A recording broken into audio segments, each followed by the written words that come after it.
ready? Y'all get ready? Yes, you get ready. Shout out to all my tea sippers out there. We are gathered here today to sip some tea, honey. So make sure you guys have your teacups ready because you already know this tea is what? Piping hot. Hey, you guys. I hope you guys are doing good today. So I want to come out here and talk about the whole drama, honey, between P. Diddy, Kenny Barnes, Justin Combs, and Naomi Campbell. So this is what's going on, okay? If you guys don't know, honey, nobody at all made P. Diddy the spokesperson for all black people in America. So out of nowhere, P. Diddy decides to basically tell black folks. He was doing an interview with Naomi Campbell because, of course, now she's a YouTuber. And so she's interviewed, Serena and Venus Williams. And now she's interviewing P. Diddy. So during that interview, P. Diddy posts a snippet of it. And he says, "Attention all, the black vote will not be free this year." Then he goes on to say this. Y'all go ahead and check this out. The black vote is not going to be for free. We're going to have to see some promises.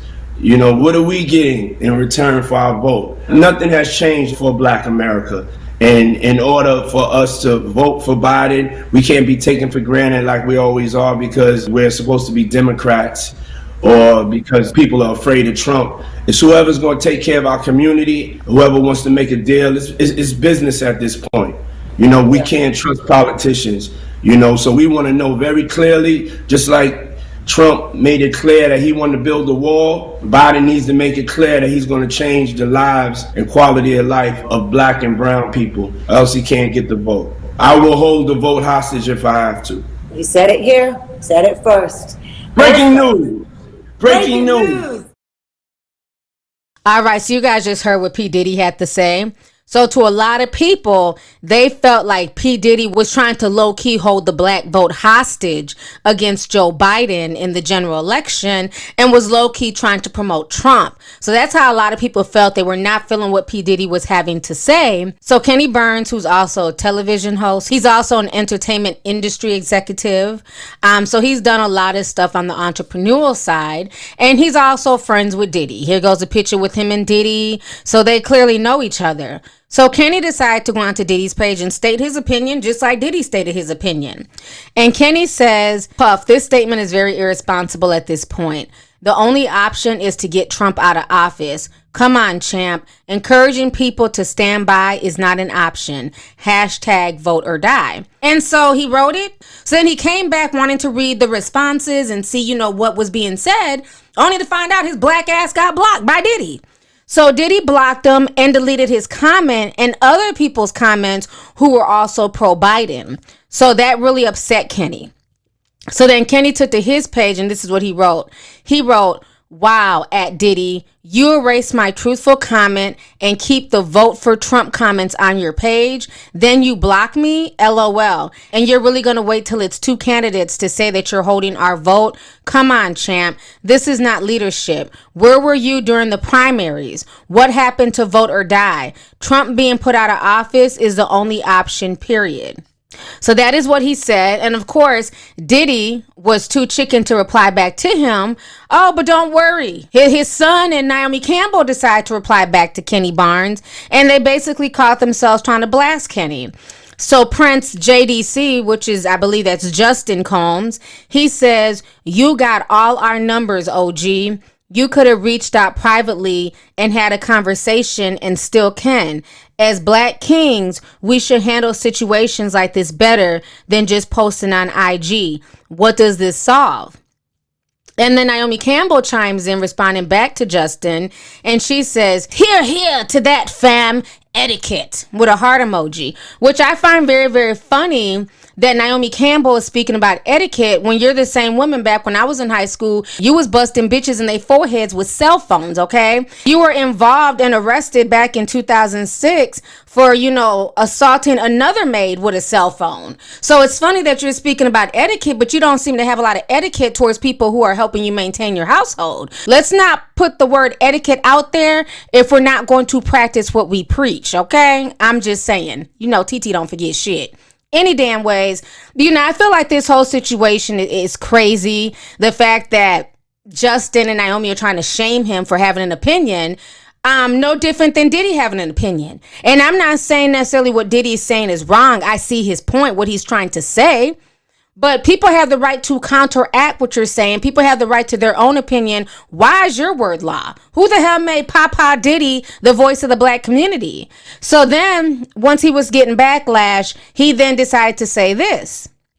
He came into his comment section and he says, to whom it may concern, it's called black leverage. This is not for any of you scared to death Tom Negroes. Love this. Hashtag smoke. So once again, trying to sound tough, trying to sound woke, because, you know, that's the thing nowadays. All these celebrities are woke. All these celebrities are in the know. All these celebrities are so pro-black. You know, the same ones who was cooning and clowning a few years back, you know, they want to change their image now because now there's money to be made in wokeness and pro-blackness, right? So I found that very funny. So then as of today, because obviously he's still feeling the heat, he decided to repost Killer Mike. So this is what Killer Mike wrote. He says, at Diddy's comment about the black votes being taken advantage of is not an endorsement for Trump or the Republican Party. He is saying that the Democratic Party has benefited from the black vote more than any other party. Therefore, black people have earned a better deal from the Democrats. And then, you know, Diddy reshared that on his page. And he says the black vote will not be free this year. And then he also wrote hashtag facts at Killer Mike. And then hashtag black leverage. Like, I understood what Diddy was saying, but he did low-key kind of endorse Trump because he said, you know, regardless if people are scared of Trump, it's whoever's going to take care of our community. Now, I would respect him making this stance if he said this a year ago. Okay? Like Kenny Burns said, why didn't you say all this during the primaries when there were several Democrats to choose from? So that way, you know, we can decide from several Democrats, hey, this is what y'all need to do for the black vote, as opposed to now we're just stuck with Joe Biden. That would have made more sense. This to me just sounds more self-serving, and I would not be shocked if Diddy was not trying to low-key promote Trump, because now he sees how much it's benefited Kanye. Because let's keep it real. Trump is for the rich. Trump is for the celebrities. Trump is for the businesses, the tax breaks and things like that. And Kanye West is now a certified billionaire. Okay, don't think Diddy's not watching that. Kanye's relationship with Trump and how much Kanye has benefited from that. You know, from his Yeezy sales to everything, just because he stood alongside Trump and didn't care what hip hop said. And I feel like that's what Diddy's trying to low-key do, in not so many words.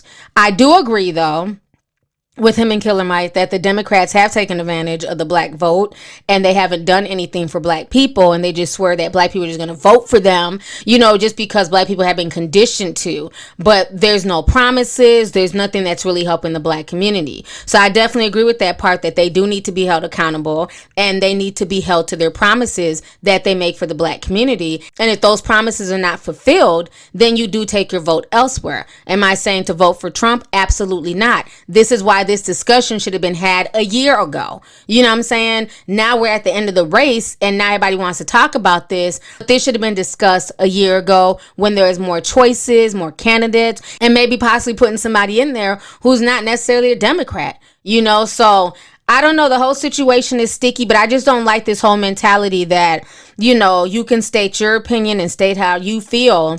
And then when somebody combats that, and I don't think Kenny Barnes was rude, not rude enough to be blocked. You know what I'm saying? He didn't cuss out Diddy. He didn't say, Diddy, you ain't shit. He damn sure didn't say, Diddy, hey, have you paid Mace yet?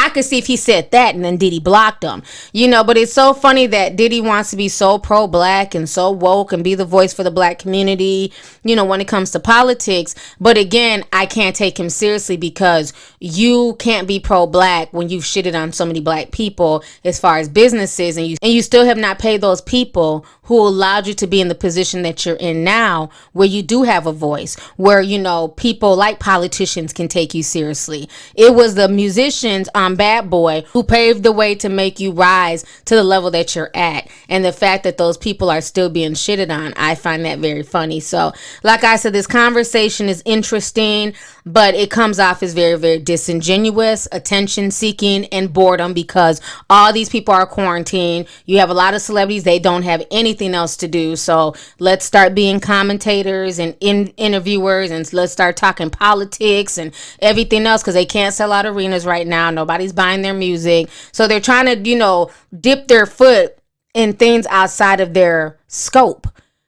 He's not a politician. He's not a political commentator. He needs to just stick to two-stepping, because I don't want to hear nothing else from Diddy. He needs to stick to two-stepping and attention-seeking, okay? So anyways, y'all, let's go ahead and get the discussion popping. Let me know your thoughts on this entire situation concerning all this drama that went down with Papa Diddy, Kenny Burns, Naomi Campbell, and Justin Combs on social media concerning Diddy voicing his opinion about who deserves the black vote. Do you guys agree with Diddy and see where he's coming from?